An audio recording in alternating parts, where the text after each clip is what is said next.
bienvenue à une nouvelle édition de notre programme, une édition exclusive au cours de cette fête du Grand Bayram. Bonne fête à toutes et à tous. Et aujourd'hui, nous allons consacrer notre édition afin de parler des coutumes, des traditions, des perspectives de la fête, que ce soit en Égypte ou autour du monde entier, et afin de parler de ces traditions et également de ces traits significatifs de la fête. Nous avons l'honneur d'accueillir aujourd'hui Madame Dina Darwish, chef de service mode de vie et également quotidien au journal Ahram Hebdo. Bienvenue à notre programme et bonne fête. Merci, bonne fête à tout le monde.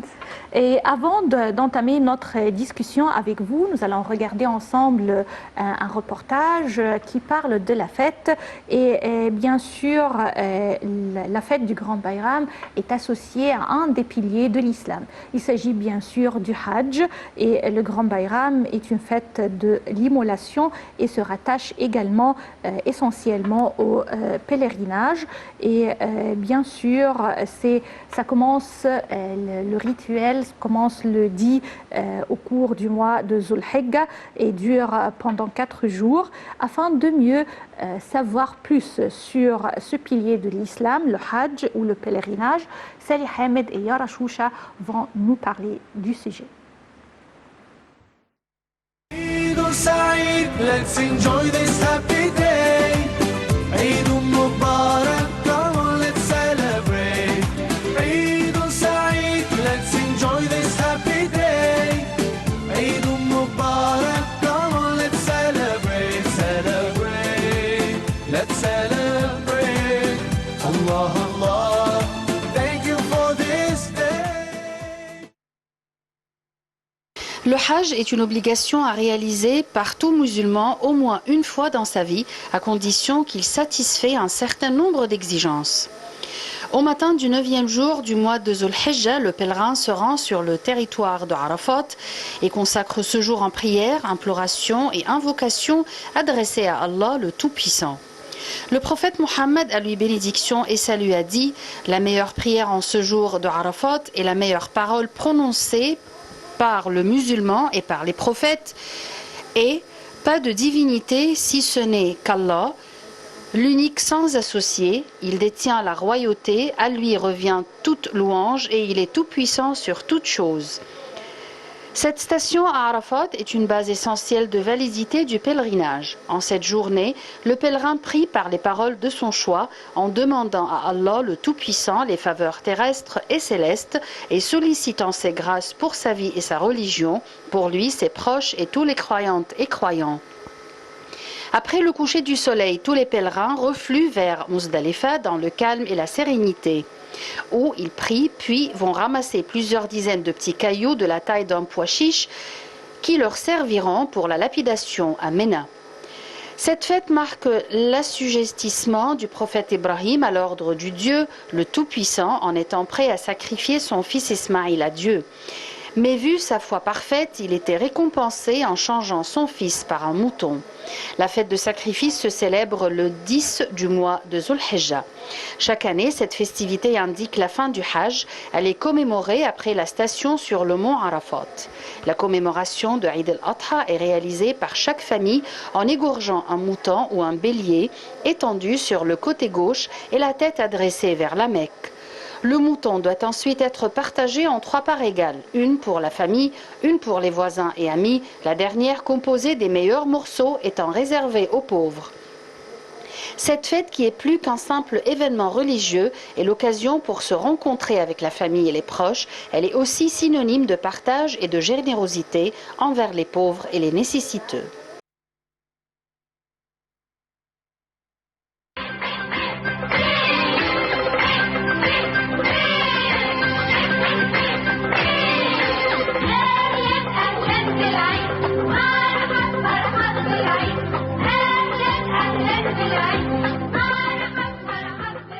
La fête du Grand Bayram, la fête de l'Adha ou du sacrifice est notre sujet pour aujourd'hui. Bien sûr, il y a le côté spirituel, religieux, mais également côté social. Et afin d'associer les deux et de mieux parler de ces tendances, nous avons l'honneur, comme on a dit, d'accueillir aujourd'hui Madame Dina Daroui, chef de service mode de vie au quotidien au journal Ahram Hebdo. Bienvenue encore une fois à notre programme. On commence notre conversation avec vous. Bien sûr, à travers vos années de carrière comme journaliste, vous avez pleinement parlé des fois de ce dossier, la fête du Grand Bayram, comment les Égyptiens le fêtent. Et peut-être qu'à travers les années qui se sont écoulées, il y a des changements quand même qui règnent sur les festivités de cette fête aujourd'hui. Parlez-nous un peu de qu'est-ce que vous constatez de ces changements. Je pense qu'aujourd'hui, la nouvelle génération n'est pas très intéressée par les festivités de la fête comme autrefois. Autrefois, la fête pour nous, quand nous étions un peu jeunes, c'était les nouveaux habits, les vêtements et aussi le fait d'assister à l'égorgement. C'était pour nous vraiment la fête. C'est le grand Bayram, c'est la grande fête, c'est la grande festivité. Maintenant, je ne pense pas que c'est la même chose. La nouvelle génération n'est pas très intéressée par les nouveaux habits. Souvent, mes enfants me disent pourquoi, en fait, par exemple, pourquoi on porte de nouveaux habits durant la fête. C'est pas la même chose comme autrefois. Oui, il y avait également la réunion en famille, c'est-à-dire que non seulement, par exemple, dans la maison des grands-parents, mais également il y avait un retour vers les racines, un retour au village natal et avec la grande famille. Je crois qu'aujourd'hui, ce n'est plus le cas. Peut-être maintenant les familles sont beaucoup moins attachées, les grandes familles. C'est la petite famille qui est plus. Noyau, oui, la famille noyau, c'est plus attaché que la grande famille. Pour nous, autrefois, c'était les recettes de la grand-mère. La fête, c'était les recettes de la grand-mère, la fata, la viande, les plats copieux des grands-parents. Le roé. Et tout c'est mais copieux. Maintenant, la famille est moins attachée qu'aujourd'hui, qu'autrefois, pardon. Et maintenant, je pense que la plupart des familles préfèrent partir au Côte-Nord ou partir durant les vacances dans les lieux balnéaires, pour estiver, au lieu d'être en famille comme autrefois. Oui. Alors, oui. Aujourd'hui, autrefois, la plupart des familles égyptiennes partaient pour faire la fête dans les villages natals. Oui, aujourd'hui, c'était les racines, c'était à la recherche des racines et des traditions authentiques. Mais maintenant, ce n'est plus le cas. Je pense qu'on est devenu beaucoup plus occidentalisé dans notre festivité. On ne garde plus le même esprit très authentique comme autrefois. Également, l'Aïd de l'Adha ou la fête du sacrifice, appelée également Aïd Kibir ou la grande fête, est une fête très importante pour l'islam, pour les musulmans. C'est une journée de fête, mais qui commence peut-être une semaine à l'avance avec des préparatifs jusqu'à ce qu'on arrive à la fête, après la prière, bien sûr, de la fête le matin, en famille ou avec les amis. Plus de détails également concernant ce même sujet, mais d'un autre aspect, avec Sally Hamed et Yara Chouch.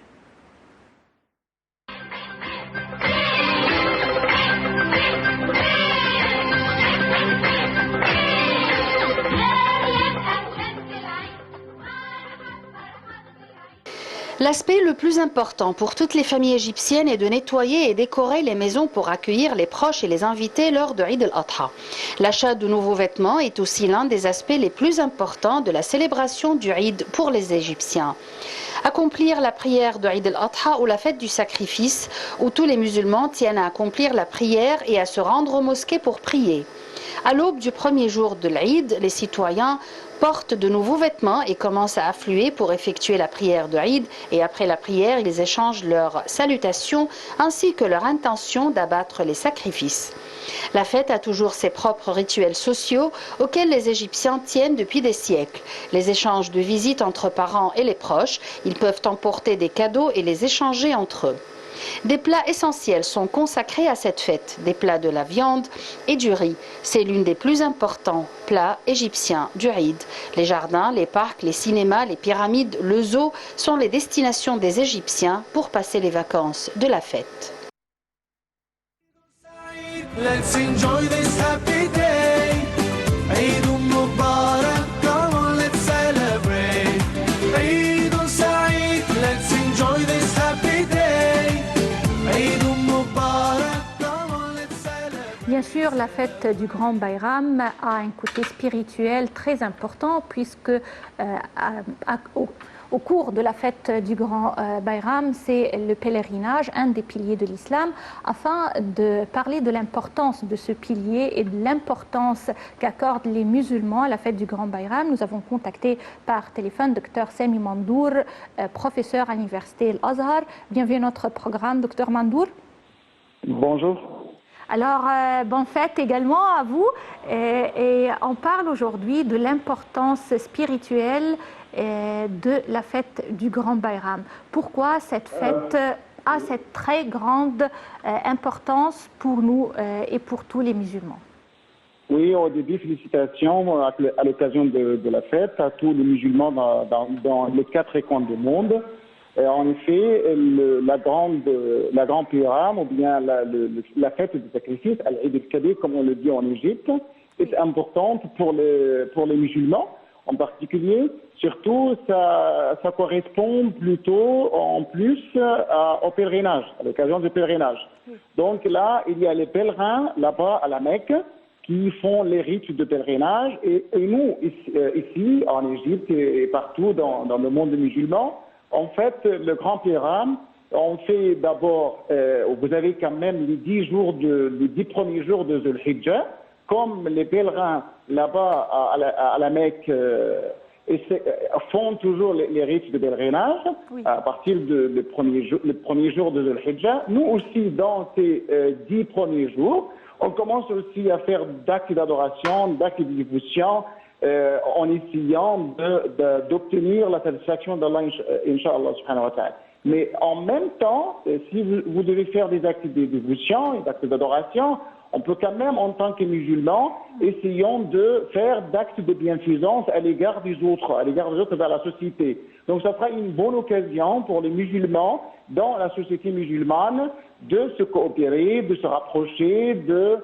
faire tout ce qui est possible pour rendre notre société prospère, tranquille. Il y a la solidarité, la coopération et tout ça. Mais le jour de la fête lui-même, il y aura quand même beaucoup de travail à faire, puisque au début on fait la prière de l'Eid, et ensuite après la prière de l'Eid, on commence à faire le sacrifice.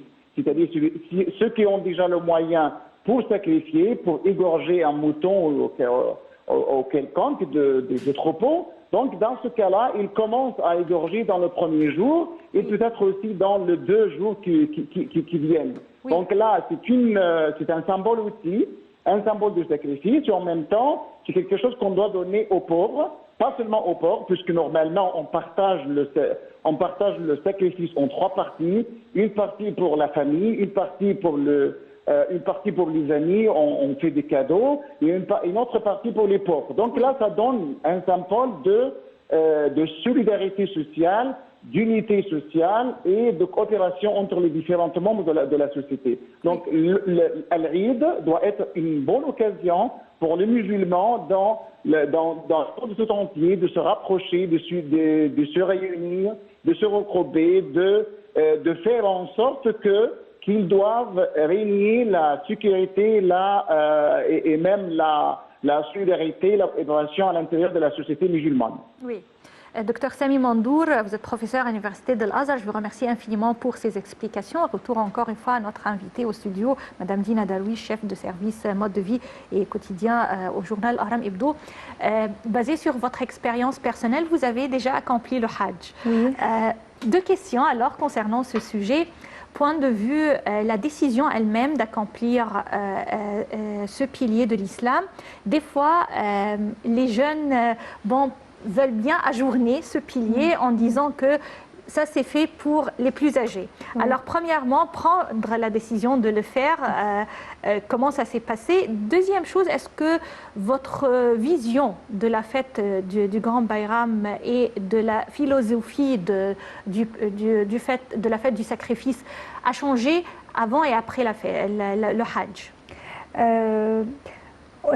Tout d'abord, je voulais dire que le Hajj, autrefois, durant mon expérience sur terrain pendant 25 ans, avant de parler de mon expérience personnelle, il y avait des traditions pour le Hajj et les préparatifs du Hajj qui étaient vraiment très égyptiens, très typiquement égyptiens. Le Hajj, c'est un pilier pour tout le monde, mais pour les musulmans en Égypte, il y avait vraiment une tradition, c'était une mine de tradition pour les Égyptiens spécialement.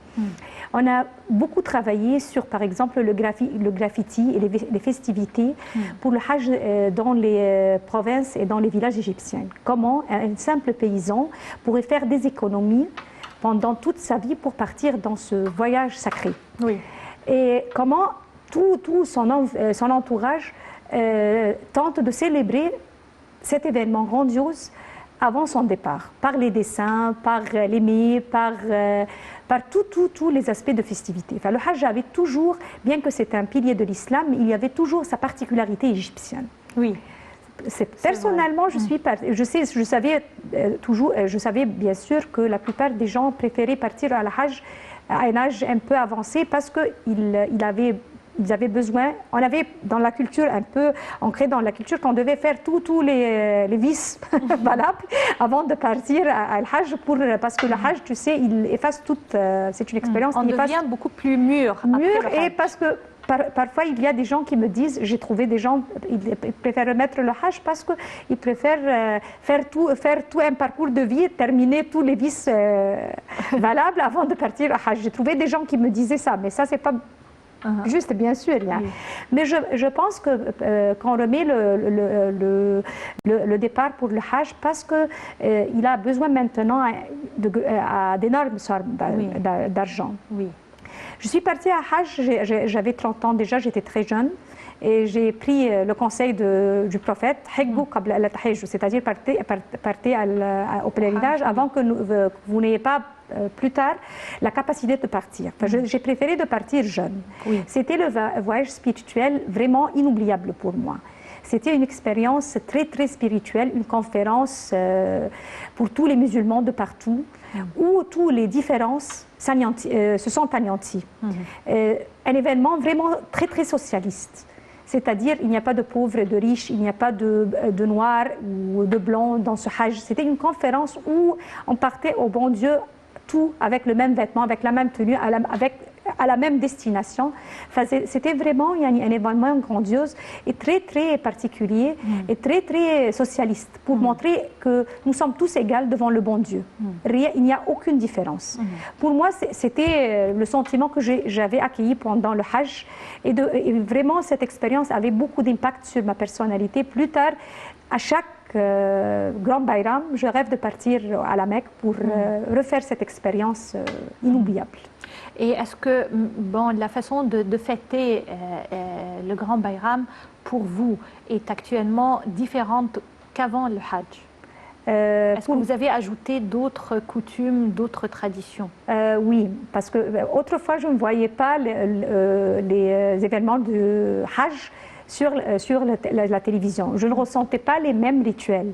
Mais maintenant, j'ai toujours la tradition, le jour de Arafat spécialement, de rester témoigner cet événement très grandiose pour moi maintenant et de ressentir, de reprendre tous ces sentiments que j'avais vécus 20 ans en avant. Oui.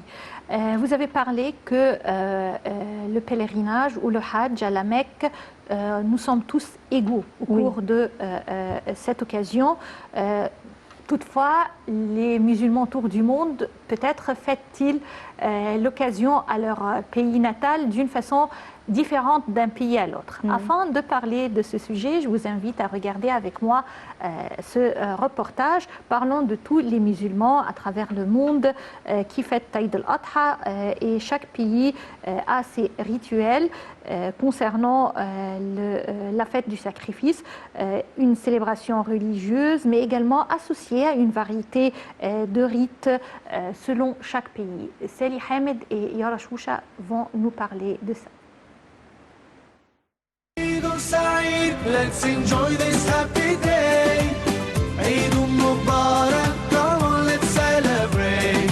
Eid Saeed, let's enjoy this happy day. Eid Mubarak, come on, let's celebrate, celebrate. Let's celebrate. Allah, Allah, thank you for this day.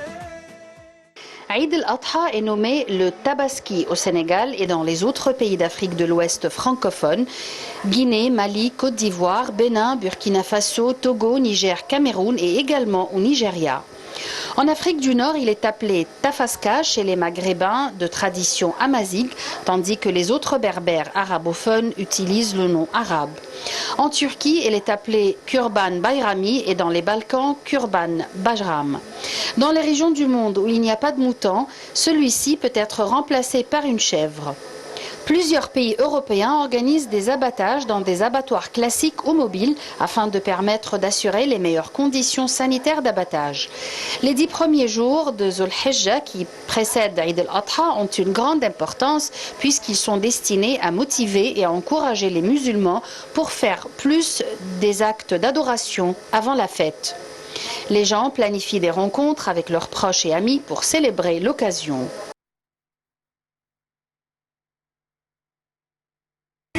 Saeed, let's enjoy this happy day. Eid Mubarak, come on, let's celebrate. Eid Saeed, let's enjoy this happy day. Eid Mubarak, come on, let's celebrate, celebrate. Let's celebrate. Allah, Allah, thank you for this day. Comment les musulmans célèbrent-ils la fête du Grand Bayram, que ce soit au Maghreb ou en Europe? Afin de répondre à cette question, nous avons l'occasion de parler maintenant au bout de fil avec M. Ahmed El-Hakim, un Maroco-français qui va nous parler des aspects de la fête du Grand Bayram, que ce soit au Maroc ou en France. Bienvenue à notre programme, M. Ahmed El-Hakim. Oui, bonjour madame. Bonjour et bonne fête à vous et à votre famille. Très bien, bonjour. Alors, M. Ahmed El-Hakim, on parle de la célébration de la fête du Grand Bayram pour tous les musulmans autour du monde. Bien sûr, il y a le côté spirituel et religieux qui peut être le même pour tout le monde, mais quand même, il y a des rituels, il y a des coutumes qui sont des coutumes exclusives pour chaque pays. Alors, parlez-nous un peu de comment les Marocains célèbrent-ils la fête? Alors, premièrement, je tiens à souhaiter une bonne fête Eid al-Adha pour l'ensemble des musulmans de toute la planète.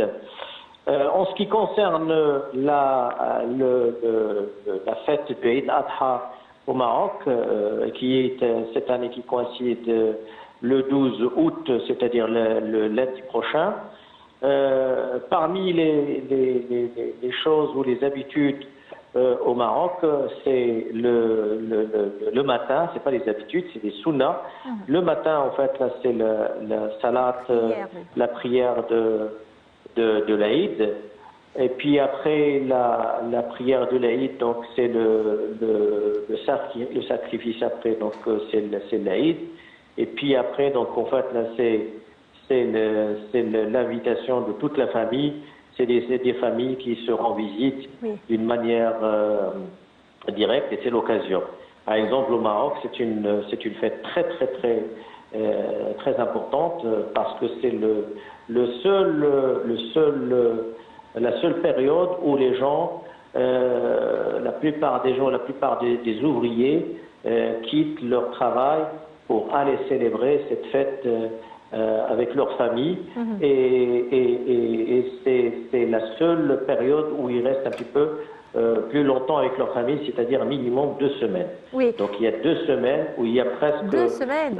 un désert Oui. au niveau de tout ce qui est en fait la entreprise. Oui. Et ça se comprend parce que c'est la première, c'est une fête très importante. Oui. Ça c'est au Maroc.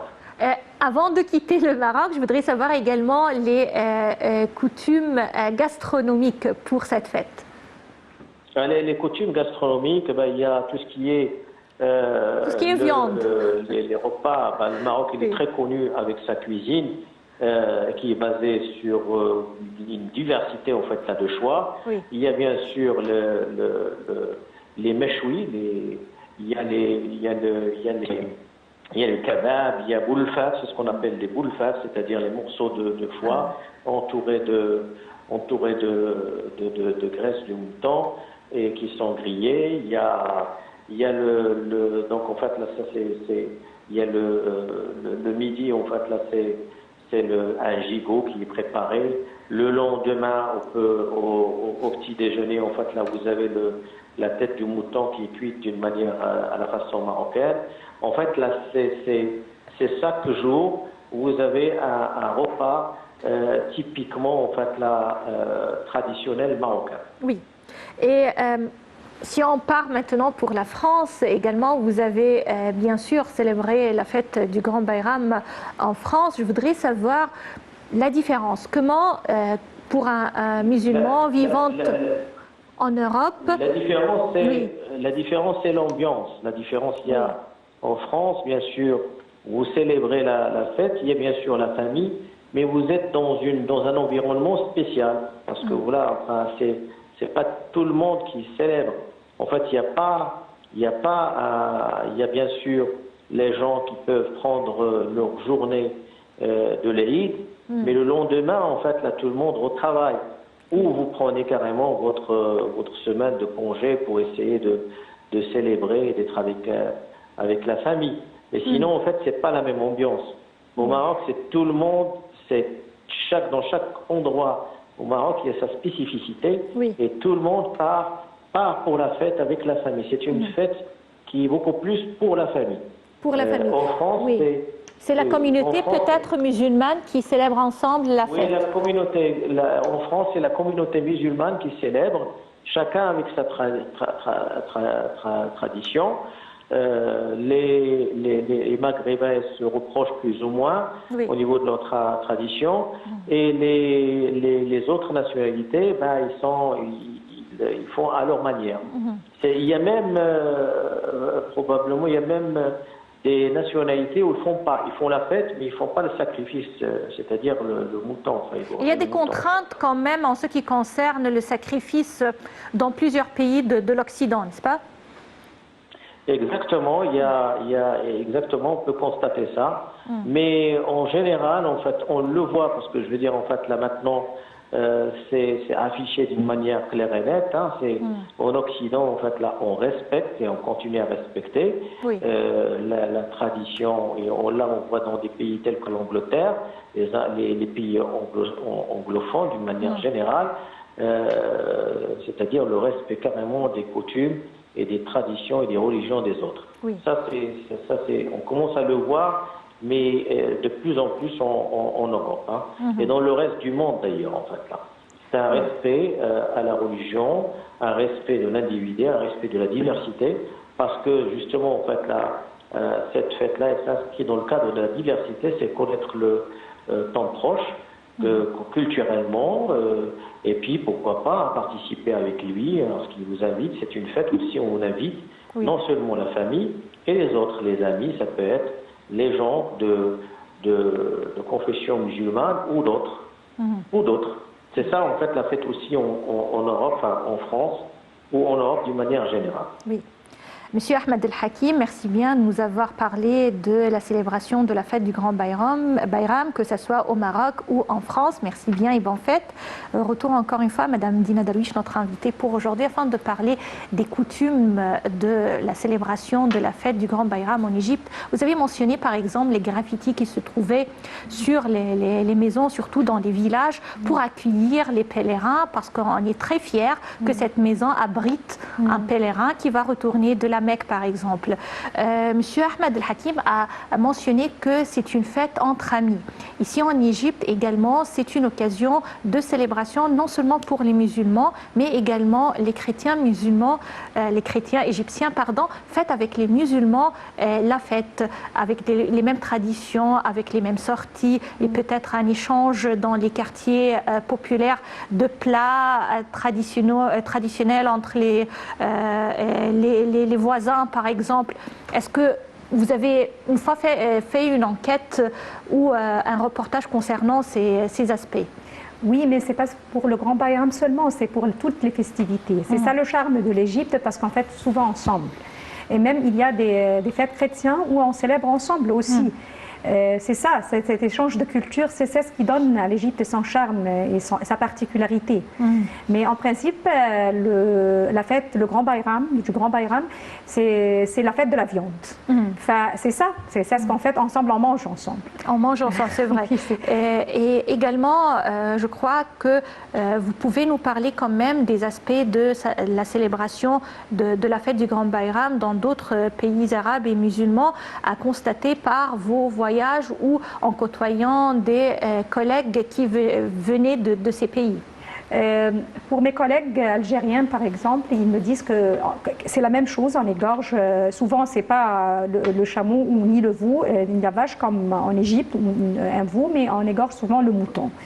Mais pour les Algériens, on mange au premier jour la viande de la tête seulement.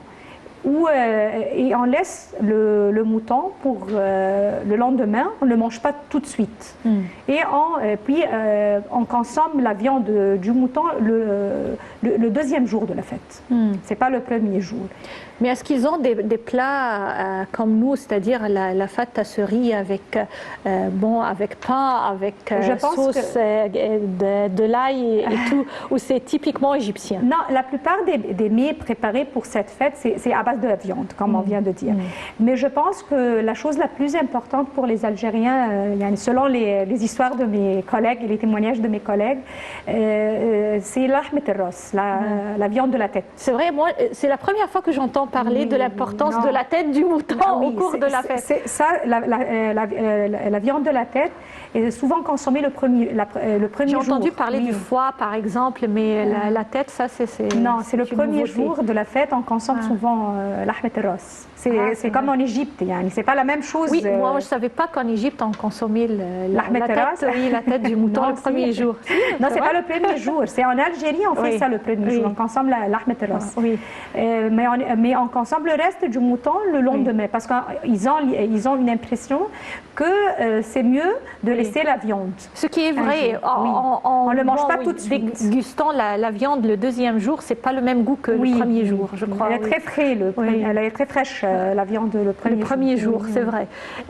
Bien sûr, la fête du Grand Bayram a plusieurs aspects spirituels, religieux. On a parlé également des coutumes gastronomiques, mais également l'art, les chansons et les films jouent un rôle très important en ce qui concerne également la célébration de la fête du Grand Bayram. À présent, une chanson qui nous parle de la fête et qui est souvent associée à cette occasion. Let's enjoy this happy day. Eid Mubarak, come on, let's celebrate. Eid Saeed, let's enjoy this happy day. Eid Mubarak, come on, let's celebrate, celebrate. يا من أتيت فزدت حبنا، أسعدتنا وجمعت شملنا، أنت هدية من الله لنا، بعد انتظارنا لك طول السنة، فيك السرور والهنا.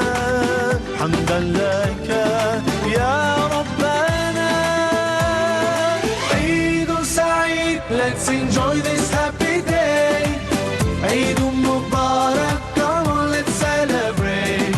Eid Saeed, let's enjoy this happy day. Eid Mubarak, come on, let's celebrate, celebrate. Let's celebrate. Allah, Allah, thank you for this day.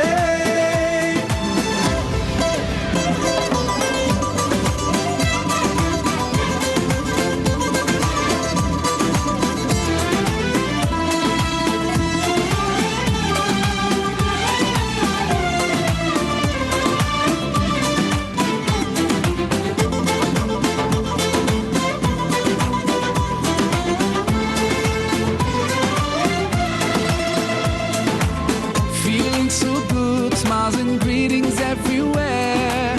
Eid Mubarak to everyone out there. Whole families together and celebrate. Today's the day, so come on, no time to waste. Sometimes the world takes us so far, though miles apart. Today you're in my heart. Eid Saeed, let's enjoy this happy day. Eid Mubarak, come on, let's celebrate. Eid Saeed, let's enjoy this happy day. Eid Mubarak, come on, let's celebrate, celebrate. Let's celebrate. Allah, Allah, thank you for this day.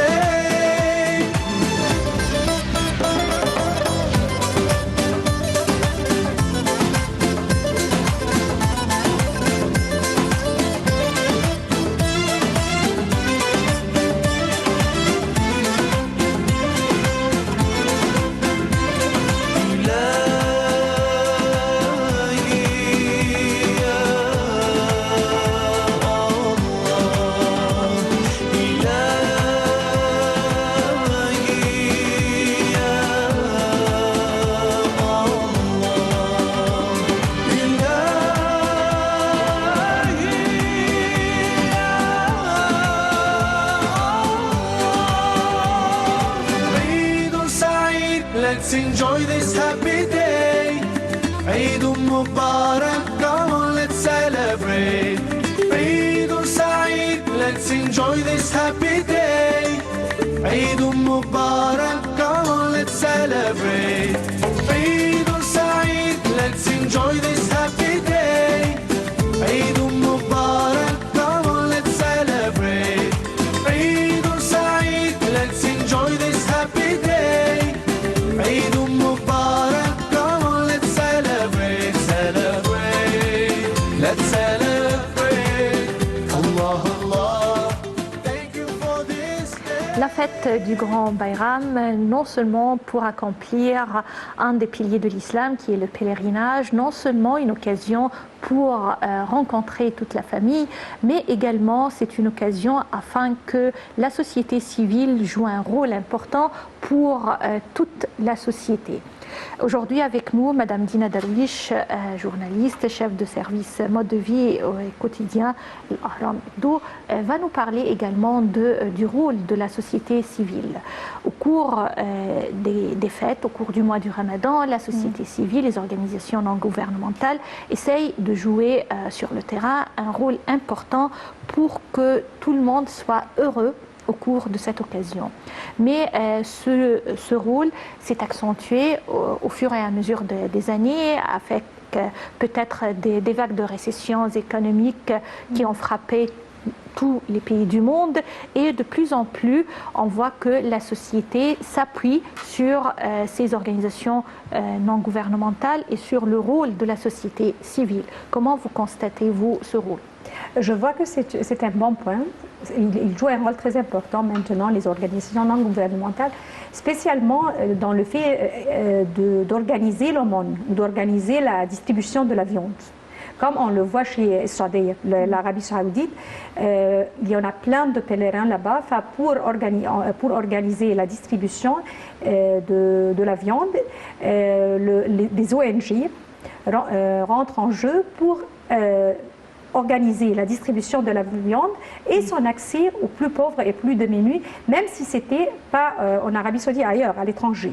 Enfin, je vois qu'on a commencé à avoir il y a maintenant le même rôle, les organisations non gouvernementales maintenant commencent à rentrer en jeu pour organiser ce fait, parce que pour étudier comment on pourrait faire ce job, ce travail, par des moyens scientifiques ou par aussi des moyens institutionnels, plutôt prendre, et pour faire le link entre les plus aisés et les plus pauvres, parce que souvent, ce n'est pas ton entourage qui est le plus démuni. On doit faire des études sur terrain pour savoir quelles sont les couches qui ont besoin le plus. La viande. Oui. Et également, ce programme de solidarité commence peut-être quelques jours ou quelques semaines avant la fête du Grand Bayram, non seulement afin d'organiser la distribution de la nourriture et de la viande, que ce soit dans les villages ou ailleurs, mais également afin de rendre les enfants et toute la famille heureux et heureuse à travers peut-être la distribution de nouveaux vêtements, de jouets. Et je vois que plusieurs écoles, par exemple, et des clubs autour de l'Égypte essayent d'organiser ces événements et d'aller dans ces endroits afin de célébrer la fête. Même des vedettes et des stars du cinéma ou de la chanson égyptienne contribuent et assistent à ces fêtes.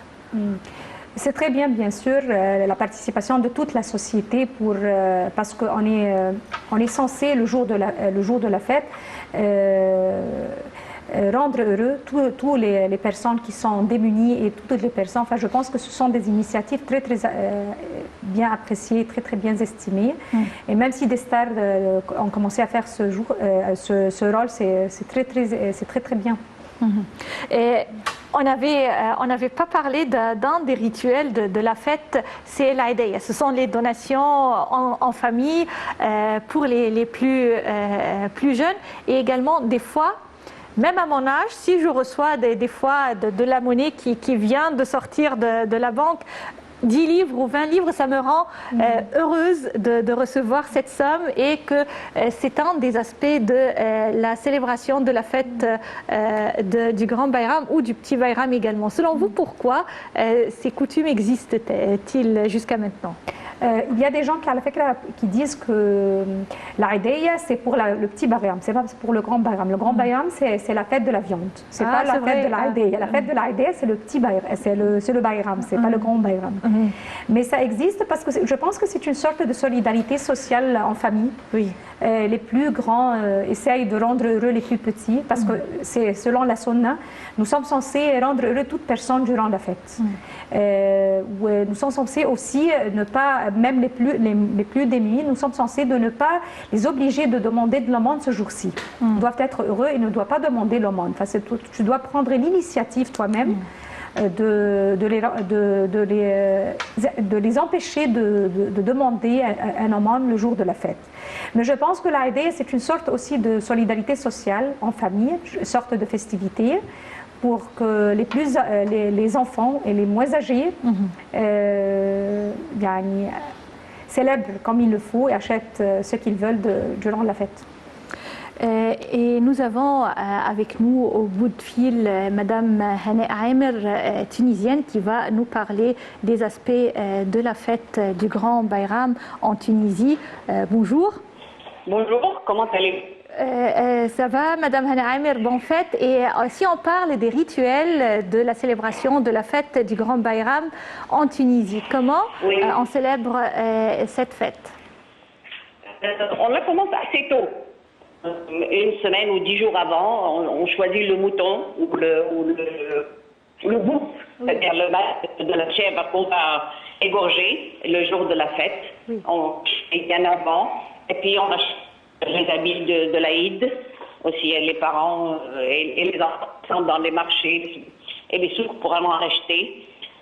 Il y a du Aïd al-Fitr.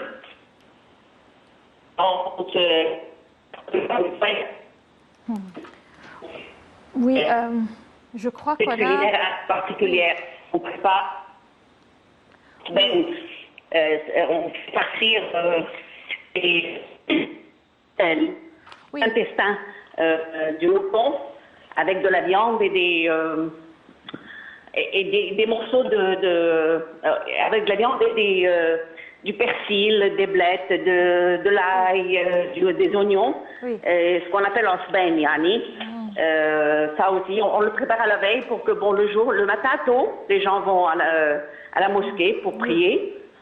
Après ça, ils se dirigent vers les cimetières pour visiter leurs morts avant le lever du soleil. Quand le soleil se lève, on égorge le mouton.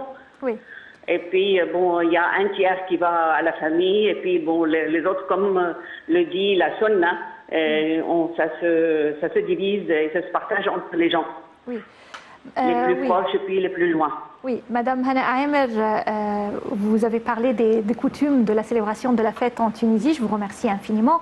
Et nous arrivons au terme de cette édition. Je tiens à remercier tous nos intervenants, Dr Sami Mandour, professeur à l'Université de l'Azhar, M. Ahmed El Hakim, qui vit en France et qui nous a parlé également de la célébration de la fête du Grand Bayram, que ce soit au Maroc ou en France, et également notre invité aujourd'hui au studio, Madame Dina Darwish, qui est chef de service mode de vie et au quotidien au journal Al-Ahram Hebdo, que vous avez parlé non seulement de votre expérience comme journaliste avec comment on célèbre la fête du Grand Bayram, mais également d'une expérience personnelle avec le pèlerinage, un des piliers de la fête du Grand Bayram.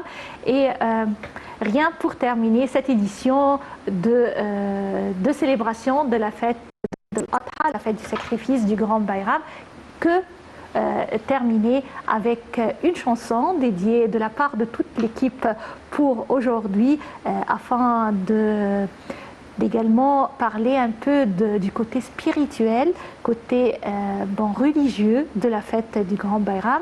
Une chanson interprétée par Mohamed Mounir, intitulée Madad Madad, et passez d'excellents moments avec la suite de nos programmes sur Nile TV International, et bonne fête à toutes et à tous.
الدم كله سواء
وبالناس المسرة مدد مدد مدد مدد مدد مدد مدد يا رسول الله أقسمت بالحميد وبسورة التحريم أني لا زلت سقيم في حب رسول الله مدد مدد مدد مدد مدد مدد مدد يا رسول الله مدد مدد مدد مدد مدد مدد مدد يا رسول الله ما سمى بالمدى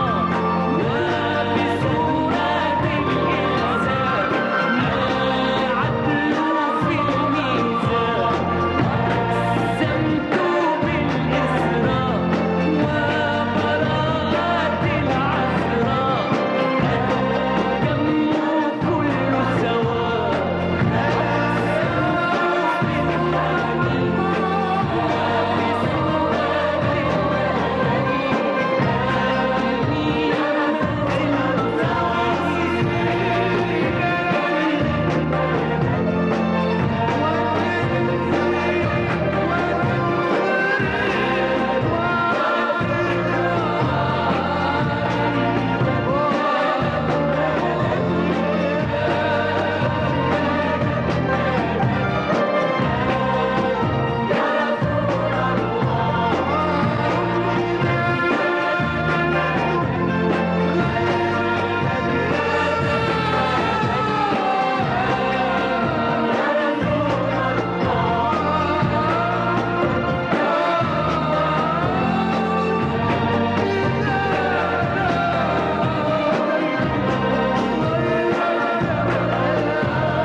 Sur NLTV International. Au revoir.